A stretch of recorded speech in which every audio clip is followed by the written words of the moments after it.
Well, Ruby, what is you doing? Hey, wait, sorry, what are we sorry. You What are know we all what? supposed to Fuck be it. This doing? is all gonna be part of it because what we want everybody to motherfucking do is smoke weed and watch Motherhood Sex Sex Marijuana. marijuana. Because Yes. we always in the building. We always in the motherfucking building. Season 7, legendary trends. We gonna be coming with some new shit and be in the building for all of it every Sunday on time. Cool. I know I'm coming. They know I'm coming. I know they gonna be there. And they know I'm gonna do the best job I can possibly. 60.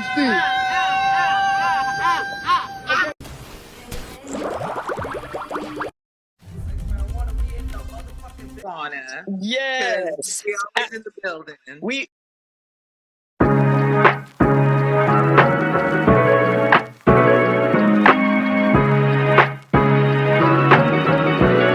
Okay, people, this is the official intro of Positive Vibes, the place where we're gonna have our sexual wellness and flowers, even July 12th and 13th. Yes, indeed. You see the fabulousness. We'll be having performances, and yes, these are our sponsors. These are our sponsors. Yes, come through sponsors, and if you want to be a sponsor too, bitch, Chad. Hit us up, cause we'll get your logo promoted, and we'll definitely look forward for your donation. Yes, indeed. Motherhood, sex, marijuana in the building. Positive vibes, cannabis club in the building. Be in the building. Yeah.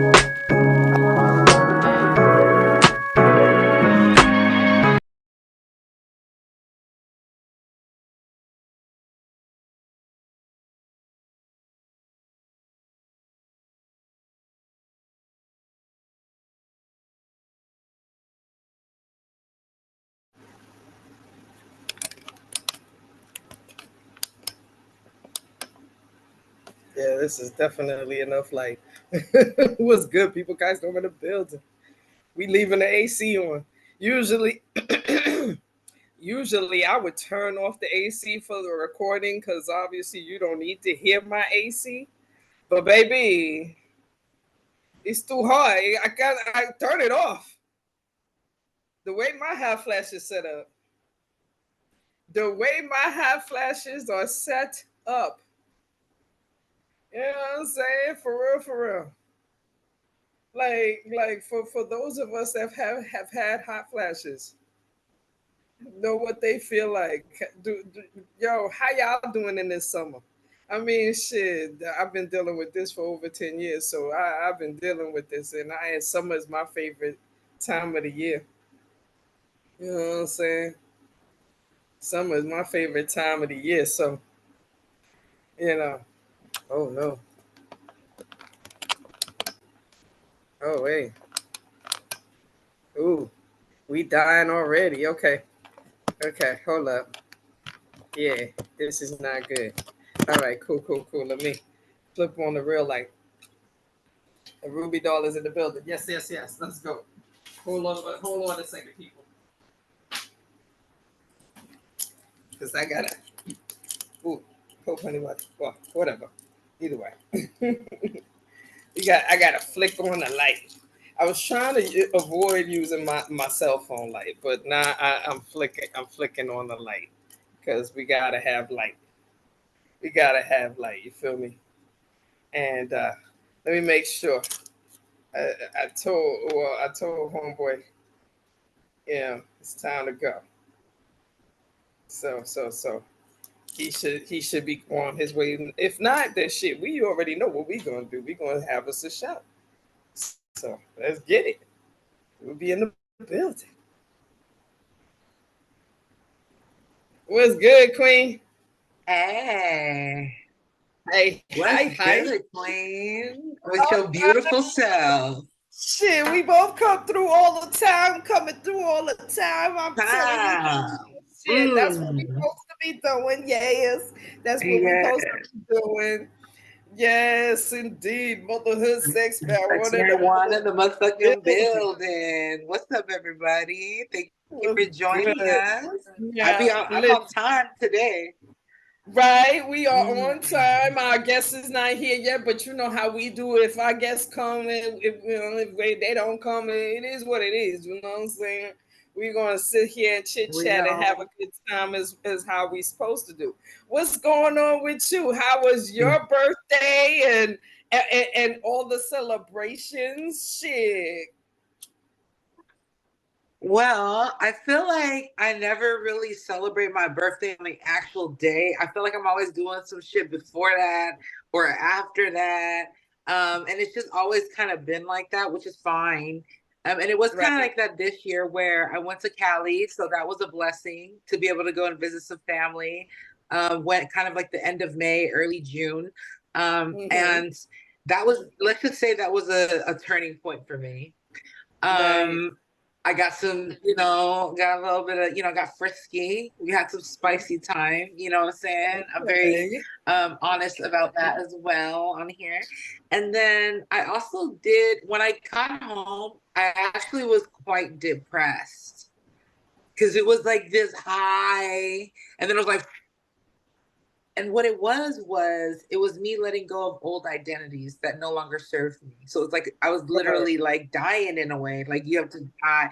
There's birth, death, rebirth. And then I think people just life is just like it keeps doing that. You know what I'm saying? Over and over and over again. Mm-hmm. And so it's just like I feel like it was good to come to terms with certain things, to Word. understand that even though I would love to have a relationship, I will not force one, and it's not, and there is such a thing as soul ties, and I did very much feel that.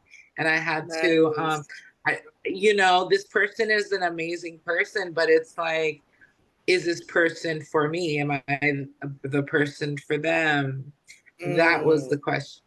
And I think what needs to be had is I need to focus this time on empire building, village building, you know what I'm saying? And not worry too much about having a boyfriend or whatever. You know what I'm saying? Word. So, Word. No, self thank you for care. asking. You speaking into the self care thing. Like, no, putting me first, putting my needs first. Seeing what I would like, what I will not entertain, and accept. If ties are broken. When it comes to certain relationships, and what I'm saying, making others accept your boundaries that you have now set for yourself. All of that shit is important. You Yeah. know, yeah. And it's okay to say, like, yeah, I feel very deeply about this person. I might even love that person. But at the end of the day, what does that mean? Because I Word. don't think, and I'm going to say this, I do not think love is enough when it comes to this relationship game, when it comes to anything. I think it's a strong, Word. powerful force. I think that it's amazing, but in a relationship, in this climate, in this matrix of a society, it is not enough. And It is it's not. okay.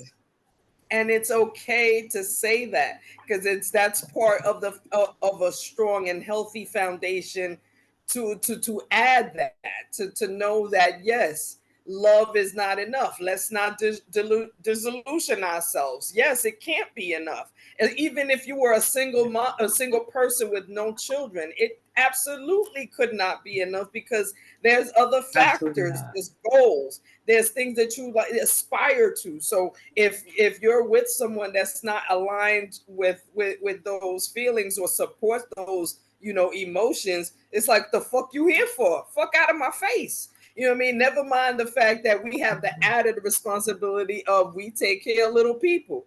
We brought little people in the world. We taking care of them, and especially if some of them are under 10, we got to pay extra attention to them. You know what I mean? Along with raising them good in this hell of a matrix that we live in. Because yes, there's other Mm. factors outside the world that's trying to tell your child what to do, and you got to be the strong influence to be like, nah, don't listen to that motherfucker. That motherfucker might get you killed. You bring that shit up in my house. Don't Yeah. bring that shit It, around here. yeah, it's helping them navigate through this life experience that we all have to have. And then it's like, one of the things that I really want is to not worry about if something should happen to me, like what happens to the kids. And so that's why I feel like setting up a good village is important. Naturally, you know, in a mother-father dynamic, you have more, you know, you tend that nuclear family, you tend to have more coverage that way. But I think that even with single family households, you can still build upon your family, create and preserve your legacy. You know, you don't have to adhere to just what society wants. And then I And have you to shouldn't. realize, And you yeah, shouldn't. 'Cause let's be honest. The what society wants right now for us to do, it is to just, you know, follow their lead by, you know, with the pharmaceuticals, follow their lead by, you know, letting them, you know, whatever they all the feed. ideas, all your, or whatever, you're just here to work. You're just here to pay bills. Like, don't try to aspire to be nothing, or don't, you know what I mean? Don't listen to your Think inner too voice. hard. Listen to us. And it's like, nah, fuck you, fucker. I got my own shit going on. I got my own shit going on. The fuck? I'm sending the link to our This is guest true. because I'm assuming he ain't aware that we supposed to be on Zoom. So I made sure I sent him the link. Like, ooh. Oh, now, oh, there he go. There he go. All right, cool, Oh, cool. wonderful. What Yay. we doing? What we doing? What we doing? All right. Admit all. Indeed. Woohoo. One moment, I'll be right back. Yes. All right. So Motherhood, Sex, Marijuana, the podcast. We got Nelly Snacks in the building. Nelly Snacks in the building. Nelly Snacks in the building was good. Thank you for finally showing up. Yes, yes, yes. Absolutely. Thank you for having me. Yes, Absolutely. thank you. My goodness, what a blessing. Now, if I remember correctly, of course, please correct me because the clouds cloud. I'm just saying the clouds are supposed to cloud. So if I remember correctly, we got connected with you because you took a picture of one of our what you call it, one of our stickers that was out here somewhere in East New York, Oh my and God. you tagged us on it. Is that how we connected, or am I bugging? It was actually in Bushwick. Oh shit! What the fuck was I doing in Bushwick? Oh Mhm. my It don't even matter. It don't even matter. I probably was out there buying weed. That's not even important. The point is, that's how we connected. Yes, yes, yes. Thank goodness for a good memory. Yes, yes, indeed. So Sure. feel No. free to. So I'm gonna be quiet, and we're gonna let you introduce yourself and what's your brand and what you represent.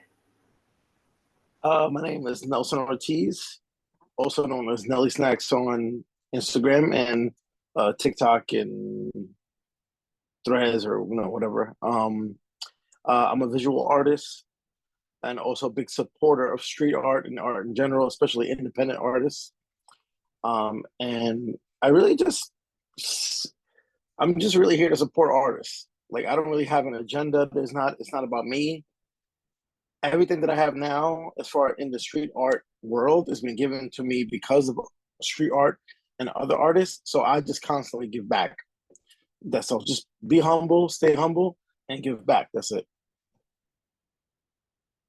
That's what's up. That's what's up. You know what I mean? That's I appreciate it, and it's definitely an art that involves cannabis. So what's your relationship with cannabis?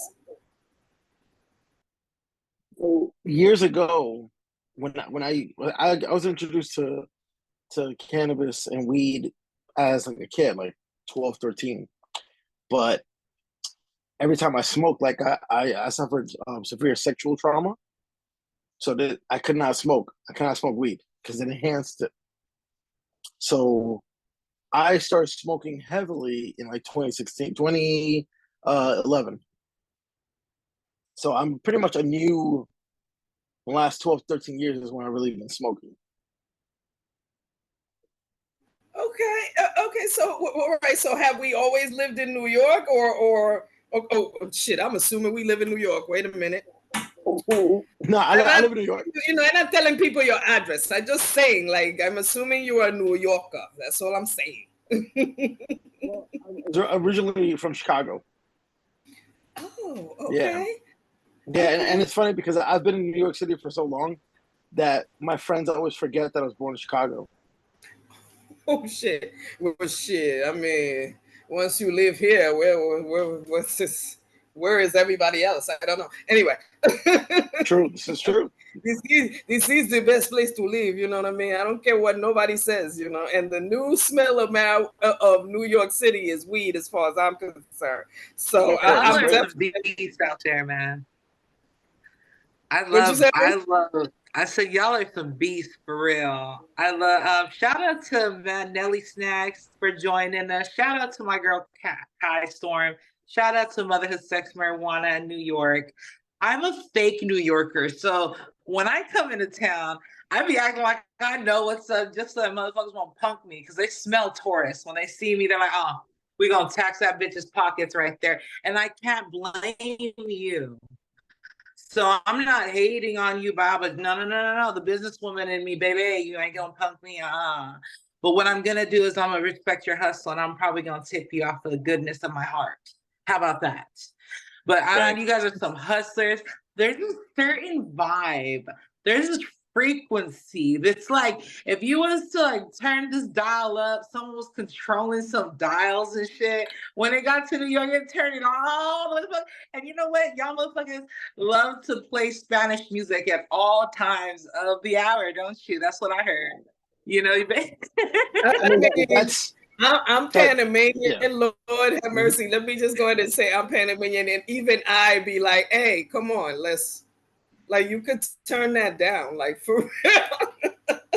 Yeah, I mean, it for me, like growing up in Spanish neighborhoods and Black neighborhoods, it's part of the culture. Like a friend of mine, a couple years ago, she was staying in Washington Heights, and she's Irish. So she kept complaining to me about the noise and the music, and I said, honey, you sound like a gentrifier. It's like, what do you mean? So I had to explain it to her. This is what they do. They go to our neighborhoods where there's already an established culture. I've been living in New York since 1982. I would never call the police on my neighbor for having a good time. that's right. That's right. Unless people are breaking shit and people are getting attacked, it's all love. They're doing that because they having the time of their life in their apartment. So they don't understand this. So I had to explain to her, this is what people do. This is their time to shine. They put on some music, they feel like somebody. So why would I call the police? Right. Especially when my family and my friends' families just did the same thing. You know, especially like the older generation, like the grandparents and their parents, they always turn up on Saturday night. It's a wrap. Man, you know what? Thank you for that. Now that is a beautiful perspective. I was in Cali a couple weeks ago. I was just talking about that, and someone was playing some funk music, and my family was chilling over here at this table. There was this other Spanish beautiful family chilling at another table. They were bumping their funk, and then my brothers are bumping his funk because you know if you a funketeer, you know what it is, and it was just so amazing, and I'm just like my face is just beaming. I'm beaming and I'm looking at my family and I'm like, you know what? They don't got this shit in Portland, man. Fuck Portland. And I'm just kidding. I'm just kidding. It's a nice, serene place. I'm not going to diss my place. But no, much FYI, Miss Ruby here lives in Portland. So, yeah. You know, and the story between me and her is that we met while living in Seattle, yet another boring place, but that's how that go. Yeah, that's how we met. I used to live in Seattle. I lived in Seattle for 7 years.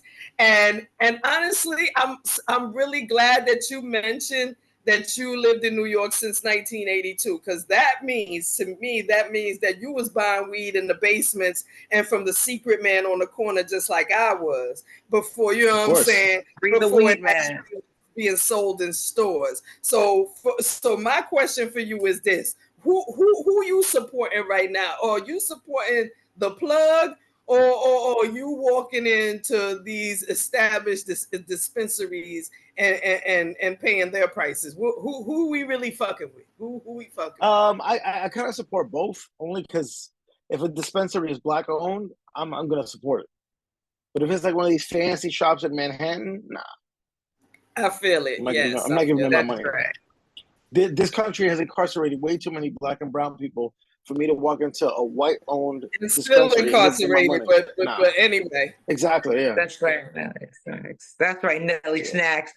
I keep looking at your name. It says Unreal, so I keep wanting to say Unreal, and my brain is saying one thing, right? That's because this iPad, I bought it like used, and somebody that was the person's name. I got to change that. Because you definitely real, I must say, and I do appreciate that in I you. We appreciate would that. have it no other way.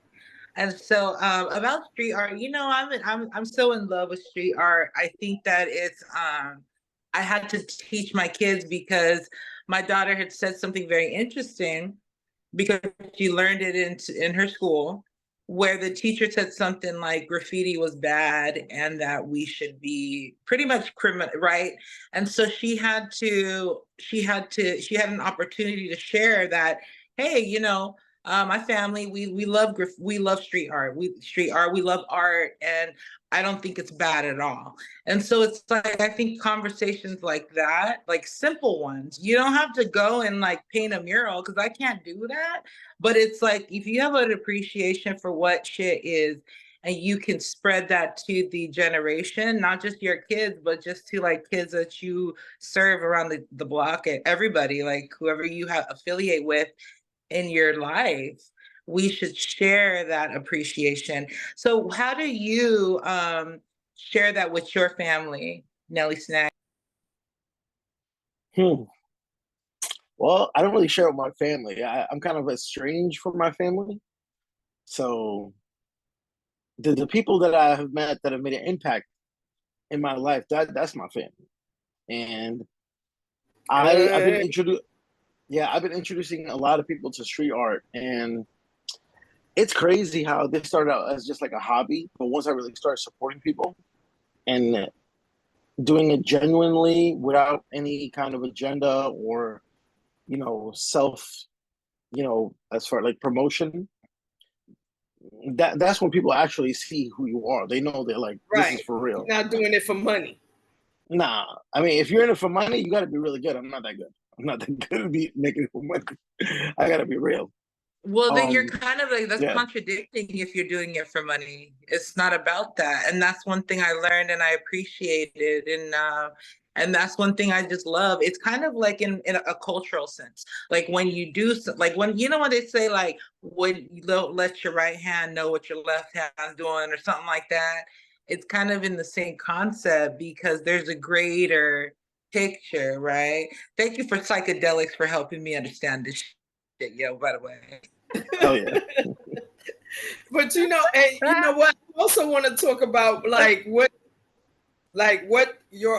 is it just like, do you do like murals or on the streets, or you like do you have like a actual maybe brick and mortar that shows off like certain people arts and shit like that, like do you do shows? What exactly do you do to show your art and other people, and support other people's art that are like yours as well? I started out last year.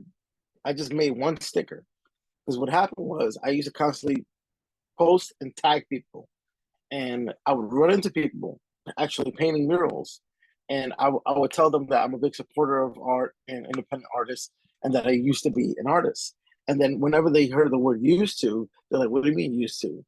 Like once an artist, always an artist." So there was this one guy I met in Bushwick.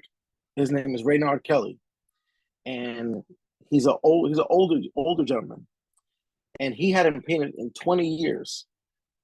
And his wife, in 2017, he retired, and his wife pushed him to draw, and now he gets paid to fucking do murals, and his murals are brilliant, and it's all like urban hip hop, the streets. His art is sick, but it's still there's representation there, so it's super dope.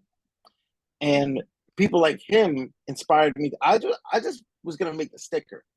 I didn't think about doing shows. I didn't think about painting on canvas. I didn't think about none of that, and all of that came off of one sticker. And the point I'm trying to make is people don't understand how much they can inspire someone by just giving them that little bit of confidence and a little bit explaining their journey and just telling them, if I could do it after 20 years not doing nothing, you could do it. And then that's why I try to inspire people. I always try to support people. I always put the art front and center. The photos I post aren't fancy. They're all its focus is the art. Look at the entire piece. That's it. It's not about me. It's not about a fancy title or trend or some kind of TikTok trend. It's supporting the artist. Let the art shine. Yo, I love that. Literally, definitely. Especially, you know, when it's art that represents us, because you shit.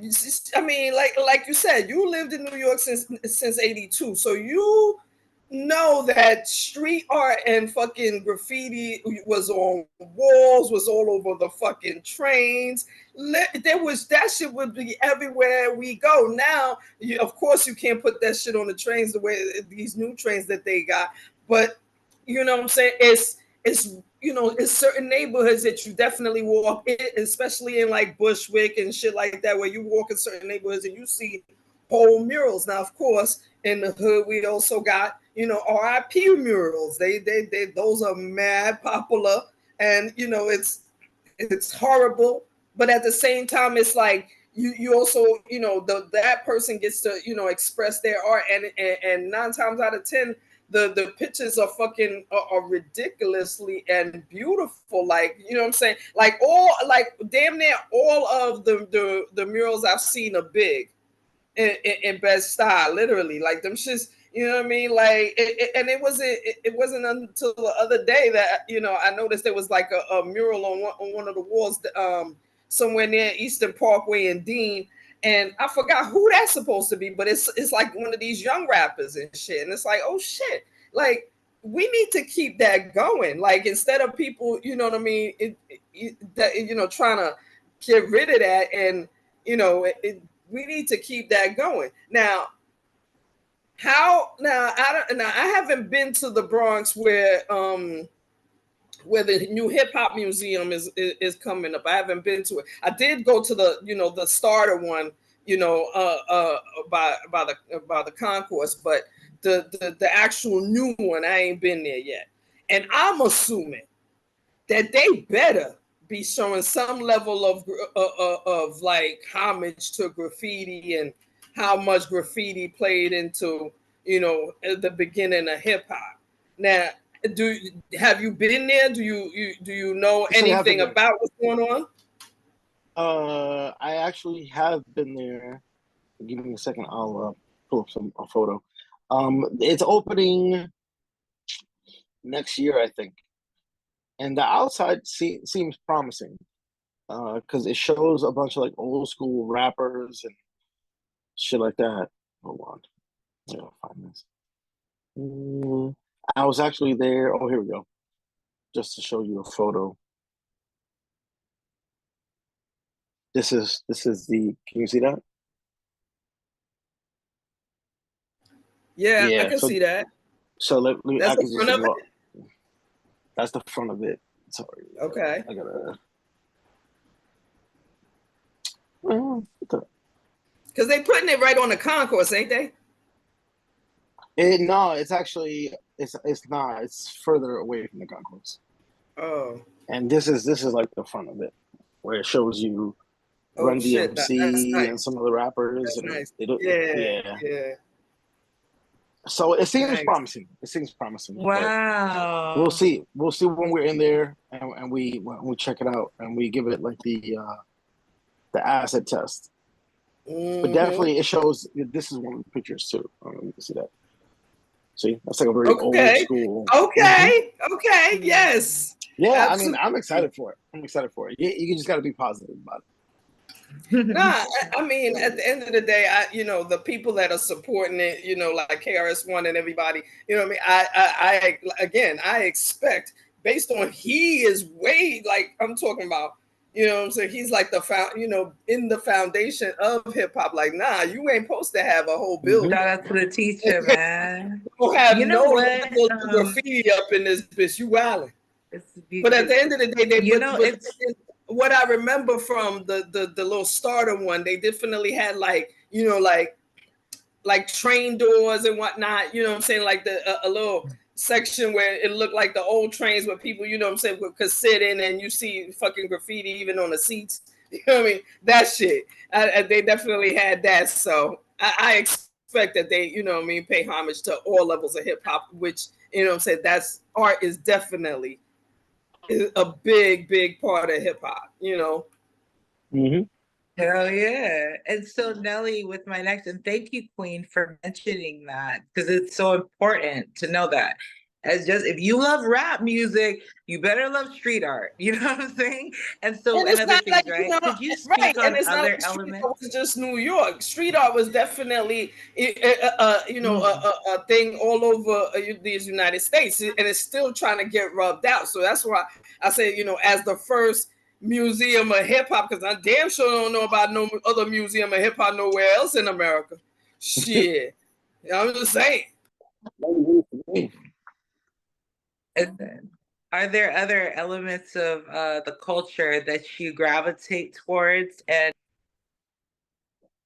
One thing I would say is there's a lot of positive energy. Like there's an enthusiasm in this space that is unmatched, because when people meet each other and they find out that they're an artist, or the person you're talking to is a fellow artist, there's a certain like camaraderie, you know, that we're like, oh shit, you're doing the same shit I'm doing. We're part of the same thing. And then you immediately want to support this person because they're a real person. They're not somebody behind a computer in some far off land. They're doing the same thing Or a you're doing. person behind a machine or a corporation. experiencing Yes. the journey of life and the injustices. And that's, I think that's dope, because as a Samoan person who is deep rooted in my culture, it's like I'm American too, because I live in America, right? And so hip hop is what has pretty much saved me in this American experience, because this America shit is very traumatizing, especially when you used to just eating off of your land, eating coconuts and swimming in the ocean. So you come over here with these expectations and these dreams that your parents, good intentions, come over here, American dream, this and that. And you only realize that, you get a taste of how shit can be really fucked up. And so that's where, the pain, where do you put that pain? A lot of good comedy comes from pain. A lot of my art comes from pain. My lyrics come from pain. And so it's like when you can alchemize that and you can turn it into something so beautiful, that's that God shit. You know what I'm saying? And call it what you must, but I am a hip hop head because it's so inclusive, like you said. It's like you could be any color, it doesn't matter, but you definitely should. I feel like we do need to give credit to the Black community as much as we can. And that's it. Well, if you're gonna do this shit, let's just say that. Nelly Snacks, do you have any kids, or do you plan on having any? I don't have any kids. I don't. Oh man, having kids in this world is kind of crazy. It's kind of crazy. Yo, I ain't gonna lie. I agree. I mean, I know, and also, for doing it.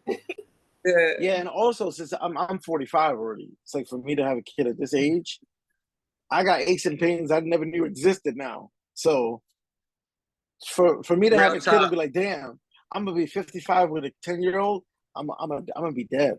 that 10-year-old gonna kill me. but don't be too cynical. Don't be too cynical now. Yeah, no, I can't be. But also I also look at the landscape of the world and the universe, and a lot of societal nonsense. And so I was watching. Have either one of you seen Baby Reindeer? No. Right, What's so that? it's a British show about a guy who is getting stalked by this white lady. But it's not about that. It's a lot of other stuff. But one of the main things of the show is sexual trauma. So if a person has dealt with that, they probably shouldn't watch that show because it's going to trigger you, you know. And that character resonated a lot with me, and it's like the things that that person is going through from the beginning, after the incident, when you're trying to recover the identity, and to think that there are people that are still struggling with it right now, and that people that are the victims that are going to be in the future. Like, all this affected me so much watching the show, and I was like, damn, because I feel amazing not to deal with the trauma anymore, the triggers, trauma, none of that.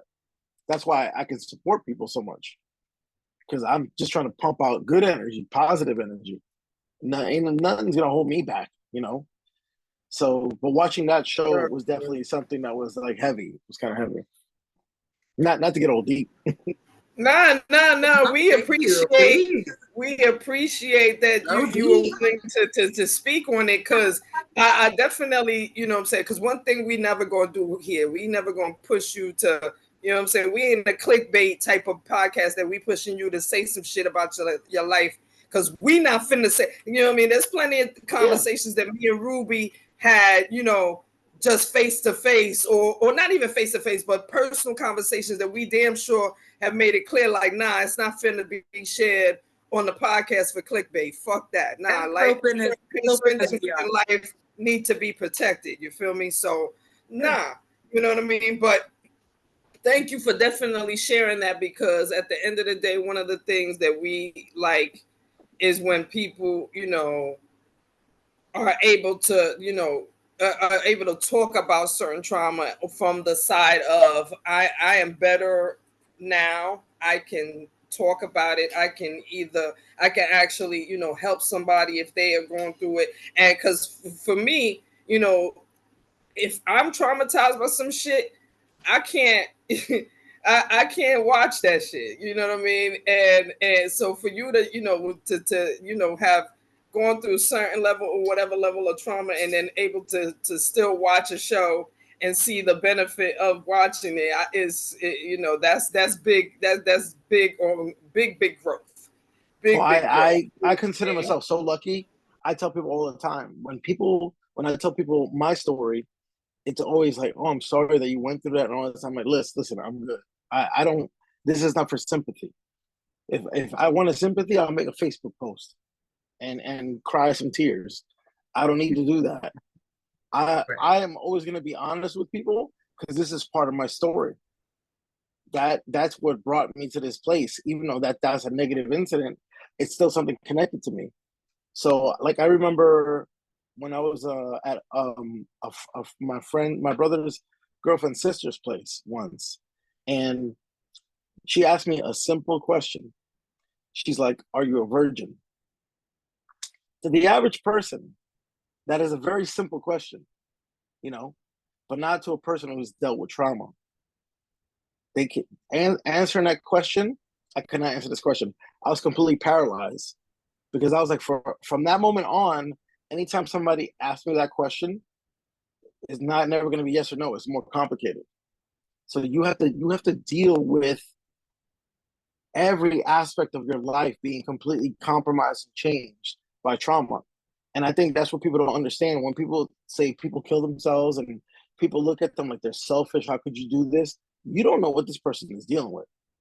You're talking about layers and layers of trauma. It's not just one aspect.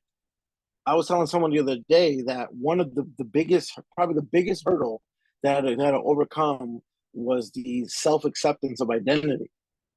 Because from the age of 13 on, I didn't know who I was, and I'll never know who I was going to be if that never happened. So that was a constant struggle, because growing up, I wanted to be a scientist and do all these things.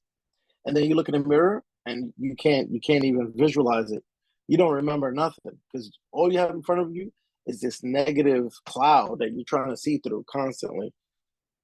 but there is a space where you can just see through that bullshit. It's not easy. I Word. understand. Listen, I understand why people kill themselves because it's so there's no a person that's like tunnel vision. They don't think they can ever get better. You know, so watching certain shows that are triggering, they don't trigger me like in a negative way. I feel for being empathetic. I feel for people that are going through it, and I'm like, damn. I remember what that feels like, and it's horrific.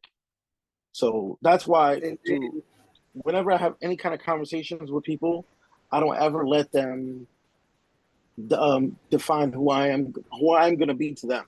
This is who I am. I don't need anybody's respect, but I will demand the respect, and especially from heterosexual straight men, because that's one of the big complexes you have to get over. How straight men are going to view you. I don't give a crap how they view you. If they have a problem with what happened to me, they got to look in the mirror and figure that out. I figured it out. Absolutely. Thank you for being so vulnerable. Thank you for being vulnerable. Thank you for being honest, because at the end of the day, that's the main thing. Is like you first of all, none of us, unless I'm eating in your house, fucking your man, or you know what I'm saying, touching your kids, you ain't got no business judging my life. Like, fuck out of here. Don't worry about how I do on what I do, because I'm not worried about what the fuck you do. And that's really, you know what I'm saying, and that just goes for anybody and everybody. Like, at the end of the day, as long as you're taking care of yourself. And this society alone is like, with one of the traumas I feel like is always pushed. It's just they want you to just give up. Like, the give up button is right there, and they like pushing it in your face to touch it.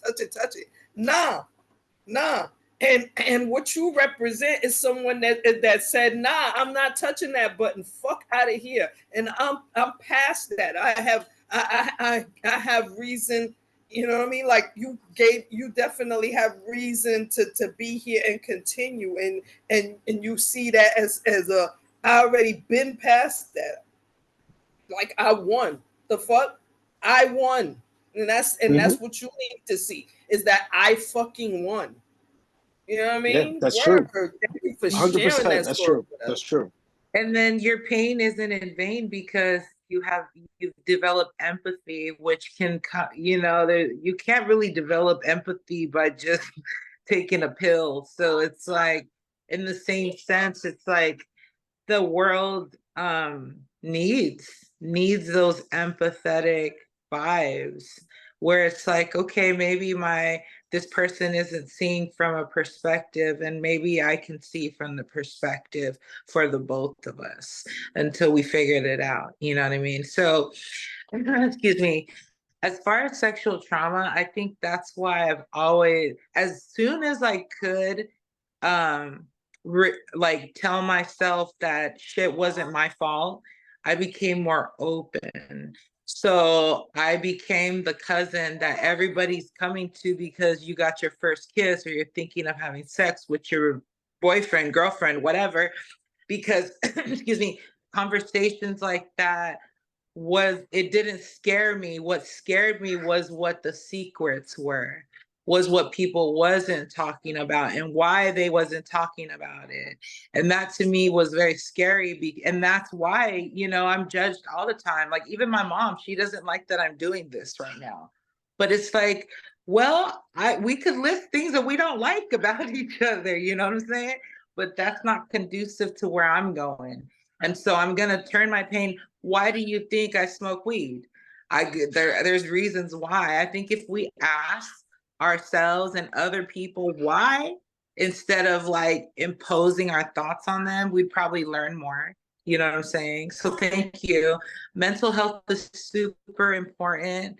Weed has definitely helped me.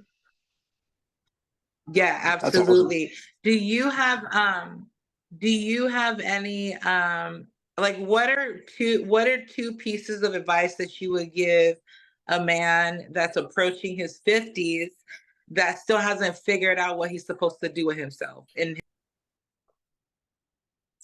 I mean, I think one of the things that really helped me through everything was that I'm a very literal person compared to most people. So you know how like people have FOMO, like damn, I didn't go out on Friday night. I'm not like that. If I make a decision to stay home, I'm that is my castle for the night.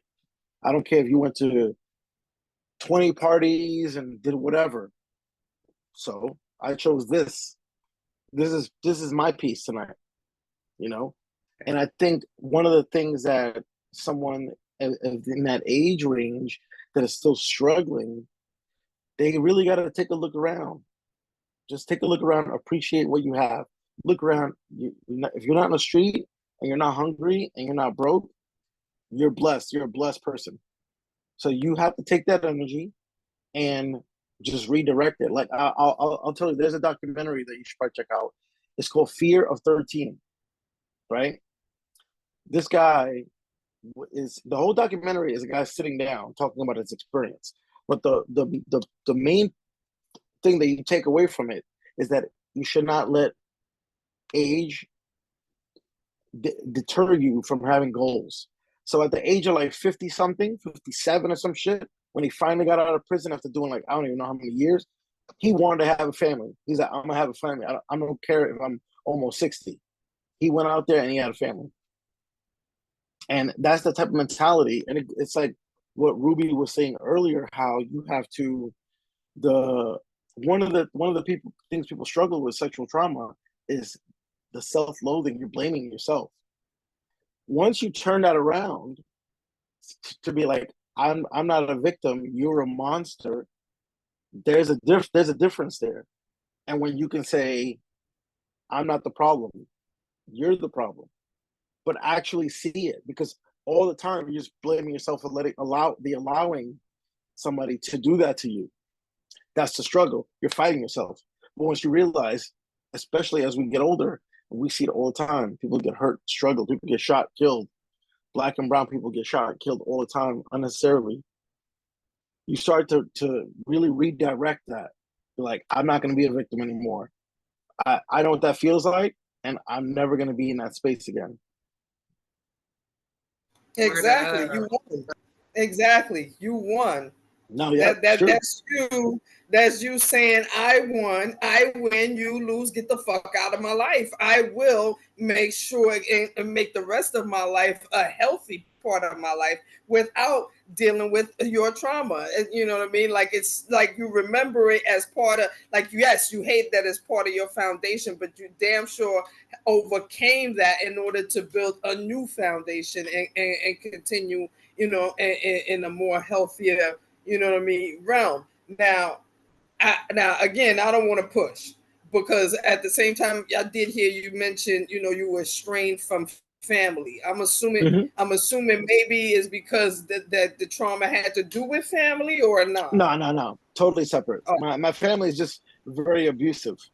And just to keep it short, it's like being a survivor of sexual trauma and a survivor of that. You're not going to allow people with a title, just because they have a title, to mistreat you. Like, you know exactly what it feels like. And one of the things Ruby was talking about earlier, the way that it changed me, the trauma, was that it made me see how society objectifies women. Like, the objectification of women in this society is fucking insane. And the thing is, most men absorb really negative views about women. I'm gonna send you a screenshot later that an artist that I follow recently posted. He got issues with women, and he basically called all women whores. Pardon my language. All women whores. And I had to unfollow. I'm like, I cannot support this. So we all been hurt by the opposite sex. But for you to project that type of misogyny and viewpoint onto the world, when there's men and women watching your story and following you who have families, they got daughters, they got coworkers, they got friends, they got whoever. Why would you put that out there? I can't do that. No way. I mean, No way. first of all, hurt people hurt people. So they, you in your feelings, Nah, you jump on social media with your little feelings, and you're So talking much. fuckery. You're just talking fuckery. All women are whores. No, people are whores. Let's talk real 2024. Put business in the street, aka Cat Williams. Let's talk real with ourselves. Okay, Man, you let know me what? ready. Cat Williams needs to get on our level. We've been telling it like it is, Like without we a, ready. without a doubt. Okay, It don't because matter. because we talk about it on this podcast all the time. Like, first of all, a man sitting around trying to clock, the girl's pussy mileage. No, mind your business. That's not your concern. Because at the end of the day, nobody was clocking your miles either. And at the end of the day, we all want, when we reach a certain level of experience, we all want someone in the bedroom that is also experienced. We're not questioning their resume. We're not sitting there reading and trying to look for names and dates and shit. Fuck all that. Not in 2024. The most you should even be concerned with is their health. Like, yes, are we HIV positive, negative? What have we, what I'm saying? Or are we Do we like clean? dig? We Like, provided a bill of health. are we Bill of trying to health. try everything out there? What are we doing? That now those conversations, yes, that's grown people conversations. That's what we should be doing. But what we not gonna do is ask me when was the first time I saw that. That's the first time I saw what? Excuse you? Wait a minute. Play your back up. Why would that matter? Like, why would that Then matter? go out the That's weird. door. Because Irrelevant. that's none of your business. Because the Doesn't make fact is, sense, you yeah. gonna want me to do it right, correctly? You're gonna want me to do it right. So if I've done it a couple of times to make sure, don't play with me. It's strange. It's strange. I mean, I think one of the things that doesn't make sense and that men don't see is that they literally blame women for everything, but all they do is take everything from women. All they do. Man, thank you for saying it. It's different when it comes from a king than when we're I mean, talking about it. People just think we just think of Like, look, I'll give you a small example. I'll give you a small example. So we all saw this Kendrick Drake drama, right? Feud. Child, we all cheered. Woo. For And the Kendrick, darker. I was just like, We They're all like, cheered. more than once. So, Never mind. but, Apparently, according to the Shade Room, he played the song 5 times at the concert and nobody was mad. Of course not. Of course not. Yeah, play it all day. Who cares? Sing it. But a coworker of mine, when we had a conversation, like the morning, the AM conversations, he was like, "Oh, they arguing like two little girls," and I had to check him because I'm like, "My man, rap beef is traditionally a man thing. Why are you trying to minimize it or equate it to being something feminine when dudes literally kill each other over this type of beef, rap beef? You ain't seeing Cardi B shoot up Megan Thee Stallion. What are we talking about here? Why does it always have to be something weaker has to be framed as feminine? It doesn't make any sense.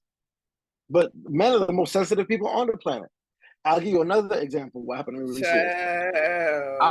I went into my office, and in that section, it was just mainly men, but it's predominantly men. I do audio video.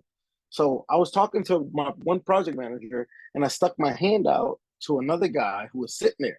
He didn't see my hand for like 30 seconds, but I knew that he was looking away, so I just had my hand there. And then when he finally saw that I had my hand extended, he shook my hand and then started apologizing and giving me excuses. I said, "My man, it's not a big deal, bro. Like, you ain't got to be that sensitive. I know I had my hand out there for a reason because I know you were busy. If you wasn't, I would just tap you on the shoulder." So, and then he made a comment equating it to like, I don't want to feel like a little girl or cry or something. So it was something that had to do with women. And I was just like, I said, why does it have to be? I said, first of all, I've been working for this company for 17 years, a male-dominated industry, and men are the most sensitive people on the planet. And I said, you're the most sensitive person. and everybody laughed. The whole room laughed, and he just kind of got a chuckle out of it because he's dumb. Because why does it have to be feminine? You not shaking my hand? It got nothing to do with gender or nothing. You just didn't see my hand, and you feeling a certain way about it. It ain't that serious to me. But it's always got to be feminine equals weak. Men cannot give birth. Never mind the fact that we carry actual people. No, because whole people come out of our bodies, whether it's cut out or squeezed out. I'm just no, because we weak. I don't. You know what's funny? So there was I'll tell you one more thing. There was an interview. There's a guy named Sam Cedar. He's like a progressive Jewish guy. He talks about Gaza. They talk about everything, right? Politics. He's very popular. He had a guy on. He debates people. He had a guy who was a men's rights activist. Men's rights. And they were talking about abortion. Yeah, he's sensitive. A sensitive dude. So the guy asked him if abortion was illegal, right? Let's say abortion was illegal. Women cannot get abortions. The burden of childbirth, is it equal or not? And the guy said it's equal. And then the guy said, what in the hell are you talking about? How is something equal when only one person carries that baby for 9 months? How is the burden equal? Because you get to see the present at the end? Oh man, men are sometimes really, really dumb. 9 months. Okay, you knocked her up. Y'all got knocked up together, but she got to carry the burden of it. They don't understand that. That's why you got to pay child support. She's the one. If you would have shot a baby out of your ass, she would have been paying you. But I mean, child, you know. It takes growth to realize, the important. You know what I'm saying? First and foremost, it takes growth to realize the importance of what a woman represents in the first place. Never mind, her motherhood and and just not even thinking about like, oh, I shouldn't be helping her raise this child, financially or whatever. And even if you are just doing it financially, whatever the fuck you doing, fam, don't act like what she doing, it don't equate to actual work, because it is work. It's actual fucking work. And it don't actually level be high. You know what I'm saying? And it actually don't end, because once, even when the child is grown, they will come to you for shit. Like, come on, you know what I mean? Yeah. And that ends up being the beauty part of it. You know what I mean? And that's why, I could say that even yes, of course, I love women that decide, say, or not even women, but just people in general that decide, fuck this, I don't want to have no little kids. I like the fact that I could get up and go whenever the fuck I feel like, so I'm not about to have no children. I respect that all day. I respect that all day, but at the same time, I also respect the fact that the people that have done it and are doing it, and definitely, can't want to, continue to do it however they want to, you know what I mean? As long as they're taking care of household and taking care of themselves, then, a situation where you find out that this person, may be smoking weed, you shouldn't be trying to run to no ACS or CPS or none of these bitch ass motherfuckers, right? And trying to talk and trying to say, oh, that there's abuse there. No, mind your business. Because when you drink, I ain't watching you, so you shouldn't be watching me when I'm taking a pull. It's really none of your business. And also, when was the last time somebody went on a mass shooting and they were high on weed? Like, okay, that part. You ain't got time to shoot nobody. I'm too. You like what? This shit. Matter of fact, if anything. Somebody fuck with you, you trying to give them a warning, like, listen, player, I'm chilling right now. I really don't want to raise up and fuck you up. So just go over there. You know what I mean? Yeah, I'm too high for this. I hang up on people. I'm too high for this. You really fuck my high up, then we got a problem. It just don't make no sense. Exactly. But again, men will try to demonize you for anything you do. They could do the same thing. So we had a summer party when the first time I did DMT. This was 2 years ago, and Okay. another one of my coworkers, because they're old men, we have it at the Frying Pan down in Chelsea Pier. It's it's on a boat. It's like a bar on a boat. It's all right. It's just a hot spot. Right. It's the company party, so there's a lot of people. There's a lot of small cliques. So there's this one circle, and this one guy brings me in because I'm walking towards the circle, and he's like, "Oh, let me ask Nelson." He's like, "What do you think about a woman having multiple partners?" I'm like, "What do you mean?" I'm like, a friend of mine, she had sex with 5 guys in one day. I don't view her any less than you. And then he's like, 5 guys. He's like, nah, she's a whore. I'm like, what do you mean she's a whore? I said, but if you did it, you the man? What's the difference? He's like, oh, she's getting penetrated. Right. I'm like, ain't you penetrating? What are you Exactly. talking about? At the end of the day, we grown people, and we chose to do what we want to do. And, you know, case in point. The other day I was watching a podcast where they was talking about I can't remember her government name, but she's she was the niece and the Bernie Mac show, right? You know who I'm talking about, right? Shit, I don't remember that show. Either way, I used to watch it. Yeah. But either way, when she played the niece, and she played the one of his nieces. Matter of fact, his niece that he had to take care of. So now they somebody was interviewing her on a podcast recently, and apparently she do OnlyFans. So you know, people was you know, she was just like, "Yo, real talk. I mean, let me break it down to you." The Bernie Mac checks that I do get, them shits is small as fuck. They don't they I can't survive on them motherfuckers. Like, you know what I'm saying? I've been going out trying for jobs here and there. I ain't getting hired for you know, no acting jobs. You know what I mean? I do some regular 9 to 5s here and then, but you know what I mean. We all know how 9 to 5s go. So shit, if I can make money in my house, in the comfort of my motherfucking home, bitch, what the fuck? As long as I'm taking care of myself and paying my bills, who the fuck is you to judge my motherfucking life? And it's like the person that was interviewing her was like, yo, I'm surprised to hear you say that, but at the same time, shit, times is hard. The supermarket is damn near Louis Vuitton. Why? Shit, the fuck? I want to eat. I want to take care of myself. I want to have a house. I want to have a car and shit. And shit. And the motherfucker that's paying me right now is motherfucking OnlyFans. So what's the problem? Like your judgment, your feelings, your take on my life ain't putting no direct deposit on the motherfucker, ain't paying Con Ed, ain't paying the motherfucker, ain't even getting me a Metro card to get on the motherfucking train. Fuck you mean? Fuck you mean? I don't know, man. It's like it's weird how men always talk about alpha males, about being a man, and all this masculinity, but they say the most sensitive shit. Another coworker of mine, we got into a whole debate about OnlyFans because he said he will not date a girl who has OnlyFans. I'm like, my man, you're stupid. I literally said straight up, you're stupid. I said, you're 25. You're telling me that if your girlfriend was on OnlyFans and could buy a house for you and her, where every single check of yours is literally going to turn up, you ain't even need them. You might want to turn yourself into a house husband. The fuck you mean? She on OnlyFans making 6 figures, and she bought a whole house, driving a Benz. And don't have to touch on any dick. What? This was the argument. This was the argument, right?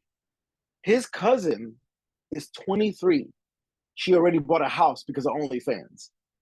So the argument was like, after he told me that, I'm like, you don't hear, you're contradicting yourself. You don't see what just happened? You're telling me that at the age of 25, your girl could have a house right now because she popped a little ass on OnlyFans and she got paid 6 figures? Man, that you don't even make sense. You're struggling living with your mom. Man, I wish I found me an Only Girls fan. Let me a rap. Take care of me. I'll rub her feet every day. Be a rap. Okay. I like rubbing feet anyway, so it's very therapeutic to me. Shit, that is what's up. I get it.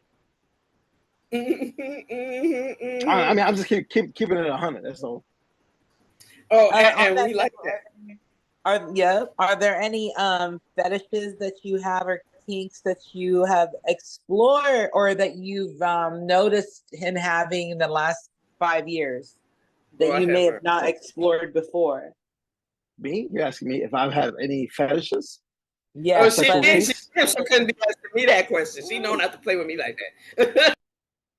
I know I it's know. funny because I'm pretty normal when it comes to sex. I don't have any kind of like What does that mean? just regular normal sex, nothing crazy like fucking. I don't even know. You would never want I to explore bondage or anything like that, or spanking, nothing like that. I'm She not didn't trying to get make the spanked offer, now. by the way. She was being nosy. So I went to a fetish party once. That was wild. Okay. Okay. I seen a girl get her feet sucked and her a foot massage. I seen a guy with a gimp suit talk. He so there was a girl on a couch with like 14-inch stilettos, dressed in leather. She was on her phone. She was like texting or something. This guy with the gimp suit goes and whispers in her ear, and then just lays on the floor, and she just starts stepping on him. And this guy's moaning, and we're all like, "Yo, this is some wacky shit." Then there was like an X, a wooden X where people could like strap themselves to, and this like short, thick white girl strapped herself to it, but backwards. So dudes were like Mhm. rubbing her butt, and then what ended up happening was a line formed just to finger this lady. So the guy was rubbing her butt, and then two guys ended up fingering her, and the entire line formed like they were getting Popeyes or some shit. And I was just sitting there Say, looking at it because it was say, super. It was say wild word. but fascinating. The dudes were just looking like this, like it's like they were looking at the technique or some shit. And I'm like, you staring at that man fingering this lady? What the hell? And it was Voyeurism. That's called voyeurism. And no, then definitely exorcism would be the act of being watched. And yeah, it's yes. all about exploring different things. And I like that even though I'm not into every single thing, I would say, I have explored things like recently that at first I was like, oh, hell no. The feet being one thing. You got to have nice feet though. Once you get, Oh yeah. guy or girl, yeah, I'm sucking them things. That's one thing I know. And then like there's other things that I've found out about myself in this past year, like, okay, Rue, okay, you know what I'm saying? It kind of like turns me on for myself, you feel me? So that's a good question. Is there any other questions that you have, Queen? I'm just trying to make the kids some food while I do this. Oh no, it's all good because shit. I think shit. I think if anything, I covered all of my questions. Shit. You got any questions for us? I am interested as how this all came along because it's a pretty good platform, and I'm glad that. Thank you for inviting me. Like it's been a pleasure, and Love you. We just appreciate your support. no, of course, and also that it's women talking without consequence because that's a big thing nowadays. There's Right. this right winger. He's this black dude. I gotta find his name so I can send it to you. But he was talking with Brian Packman, who's like this white guy who talks about politics, progressive, that women have gotten out of control. And I was like, this guy has the audacity. How could you say something like that when women just got their Roe v. Wade just got overturned, their reproductive rights taken away? How just by that alone it debunks your whole narrative that women have gotten out of control. Who's doing the amount of mass shootings? Who's doing the large amount of sexual assault? It's straight cis men. And then they don't like Word. that. They don't like when you frame it to them that way because it attacks them because they're fragile. But they don't understand that this is a reality. They cannot debate it. In this country recently, it was something like 99% of sexual assaults committed by men. And I've had arguments with men who claim, oh, it's got to be lower. It's got to be more like 50-50. I said, when's the last time you saw a self-defense class protecting you against women? Like, are you going to a self-defense class for BBLs? I don't think so. Let's be real. Child. Let's be real. Dudes ain't trying to fight the BBL. They're trying to hug it. So I That's a always whole gotta call men nother out. And because I situation am for another sure. man, they always listen. And because they know that I could beat their ass, they always listen. And that's the problem that pisses me off too. Because like, why can't you respect a woman? She's a person first. She's not a vagina. She's just not a hole for you. We more than that. We deeper Yeah, than it that. doesn't. You're people, yeah, but basically, shit. women have literally populated the earth. What are we talking about here? Why would you mistreat women? It don't even make sense anymore. Exactly. Exactly. Child, that whole person who was saying that, and then to answer your question, so it was just a high thought, honestly. It was kind of like around the time of the pandemic, but actually a little before that, in 2019, where long story short, the idea came about. I presented it to a few ladies, including the beautiful Kai Storm that we have right here. And she and I are pretty much the last of the Mohicans. But I do appreciate the contributions along the way.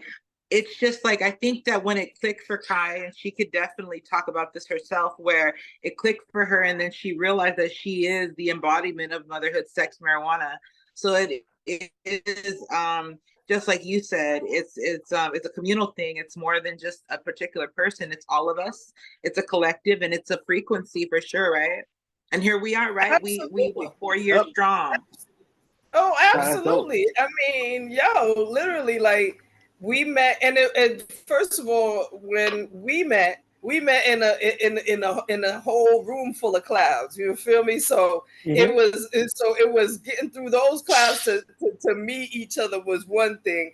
And then once the idea was presented, I you know what I mean, I took a time to, think about it, and it was just like, yo, this is definitely like not something that just come up out the air. Like we really live this life. You know what I'm saying? We definitely mothers. Sex is how we got to be mothers, and shit, weed has been a presence since way back when. Like I said, you told me you've been in New York since '82. So I like I said, you like me was buying from the nigga that was just on the corner, just hanging out. Like, okay, yeah. Now I'm not taking the bus, but I got 25s. What's good? You know what I'm saying? So so that's how that went. You know what I mean? But I lived in Seattle for a couple of years, and that's how we met. And then we started there, and now she live in Portland. I live here in New York, and we definitely keeping it going. And in keeping it going, we've met a lot of people that definitely support our platform, and definitely agree with this platform, and I'm saying, have come on here to not only share their story, but also to be part of our community, because at the end of the day, that's we represent the I'm saying, the small dude. We represent the plug, if anything. We represent what I mean. We represent all the little people that's definitely glad to get weed legally, but at the same time, it's like we also know that there's people locked up for weed for no fucking reason, and they see us out here smoking big time. You know what I mean? And of course, yes, ma'am. Because you and I live in New York, we also know that. Well, shit, even with Ruby living in Portland, because on the West Coast, I don't know shit. I don't know how if you know how weed is back in Chicago, but on the West Coast, that weed is being handled correctly. Weed is definitely being handled correctly. New York is just trying to figure out how to rob niggas, and you know what I'm saying. New York definitely trying to figure out how to rob niggas. Great. So, but being part of this culture at this time in cannabis, and also the fact that you have a respect and are involved in art, and what I'm saying, and so all of that is definitely a beautiful thing to bring to the podcast. Never mind the fact that you have a story that definitely is not discussed enough about. You know what I mean? Especially with men's mental health, and mental health of people. Period. Because like I said, since I feel wholeheartedly that society is really trying to make us fucking depressed ass, pill popping ass motherfuckers. And nah. So weed is not being encouraged. Weed is still being looked at some kind of way. And, you know, so it's our job to you know what I mean, to change the fucking narrative. You know what I mean? So Yeah, that, no, you I know, mean, I have to constantly do this at work. Constantly, it's about sex is power, right? So when men, which they're always equating women as weaker because they're the ones who they're penetrating women all the time, they look at it as something that's like lesser than. I always have to have these arguments with people. And remember how I said earlier how when I call somebody out, they listen because they look at me and they objectify me. Like I had a coworker might say that he thinks I'm an alpha male. I was like, I said I don't even like that term because I'm just existing. I said you are feeding into some bullshit. Alpha males are what the fuck does that even mean? You hold yourself up to a higher. Who the fuck cares? What the hell does It's that a matter? pecking order between your, you know. I mean, it's but yeah. also men don't understand, literally understand that men and women both have estrogen and testosterone. But there will be some men who will have more estrogen. They will naturally be more feminine. That's not a big deal. But men don't understand it. They think every man has to have a fucking chest beard. No, not every man is furry. And so if a guy ain't got no hair on his body, he's less of a man. Like, what are you even talking about? I mean, Like, it's just like it's just basically this. it's all You know, projection. it to, you know, because you know she's project. that you know she's a big woman, therefore there ain't no men after her. Child, she probably got more men than the skinny girls. I don't even know why you playing with her like that. Like, don't play with her. Like, Well, you know what I mean? Again, have you been judgment to of the covers is not allowed. That's the main you know, storyline we want to give on this podcast. That judgment of the covers is not fucking allowed. In 2024, you must be honest with yourself. You must definitely call yourself out if you fucking up. Cause shit, Karma's sitting around like, what? Word? You playing with me? I'm gonna play with you too. Don't you know what I mean? And definitely, you know, take people, take people, mentals, accountable. Like, definitely be accountable, for whatever you say to motherfuckers, and and however that shit come back to you. Definitely, word. You know what I mean? Absolutely. So shit. And you know what, Queen? That's how I know that you and I are on the same accord, because you just said what I wanted to say, but in, like, I guess a more flavorful way. I mean, you know me. I'm gonna cuss a little bit. You feel me? Because what the fuck? Not just that, but your We vibe. talking And a so grown it's ass like, people. But it's yeah, like the whole education that we've been getting from the laws. Like, I've been learning so much, where I've even, like, and then it's the closest thing to, I think, what white privilege is. Freely smoke weed and talk about it and shit like that. So if anyone's listening to this, and we know some programs that you can contribute to in getting shit taken care of, where people that are locked up for stupid shit like weed can not only come back out, but be transitioned in a very I would say humane way, because it's very traumatizing. So we don't talk enough about that too. You know what I'm saying? The transition. It's great to be released, definitely, yes, number one. But also, what do our brothers and sisters perhaps have to go through when they're transitioning into a broken ass society with very little guidance? You know what I'm saying? So there's so much work that we have to do. And I don't think that I would have cared so much if for it not be for this podcast. And that's why it don't matter who made up the name, honestly. It's more like, what is it now? What is it today? And I really thank you, Mr. Nelson, for sharing your heart and sharing your realness. It seems unreal that you're so real the way that you are. As you need to be real, as we all need to be real. This good, Nelson. Yeah. I did not know you looked this good. So I'm sorry to objectify you, but you're very handsome, I must say. Good shit. Thank you. Yeah, because Well, I she mean, was going to mention that. Yes, of course. I thank you. I appreciate you. I think, like I said, I think that's one of the reasons why I deal with a lot of misogyny. And when I was preyed upon, the guy was telling me that while he was on top of me, telling me that I'm being real, right? But he was like, "Did you notice me looking at you?" And these are things that you repeat to yourself. And you're like, damn, how could I be so dumb? This guy was preying on me. How could I be so naive? This guy was looking at me. So it's shit like that people don't understand. They don't understand what that feels like. And you feel kind of powerless in that moment. But what men have absorbed and they project back onto women, what they have absorbed is basically weakness. Everything that you do is a problem for them. The way you dress, the way you're sexualized. How are you blaming women for having OnlyFans when men are the ones who support it? Every time I say that to them, they're like, dang, right. I'm like, so why you keep saying the same dumb shit? How is it women's fault that strip clubs exist? How? Video vixens are getting paid. Supply and demand. They get paid by men. Supply and It's such a, I mean, being very literal with these people. I always try to break it down. I said, let's look at it from a literal context.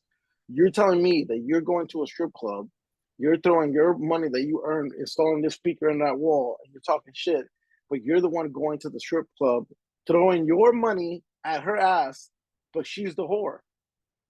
What? Don't you hear yourself? And wanting to. He's throwing it. Exactly. He throw money at ass with no return. Like, you sound like a hoe. What you doing? You ain't even getting them. Why you at the club, bud? To show what? To show your boys you want to be at the club? That sounds hella gay to me. Thank you for that. I mean, to me, to me, the gayest people on the planet are straight men. It's not gay people, because gay people are living in their reality, but men do the gayest things I've ever seen. I was talking with a coworker of mine recently, right? Because I always have these conversations. We got a lot of time, so I asked this guy. I said, "Why would you,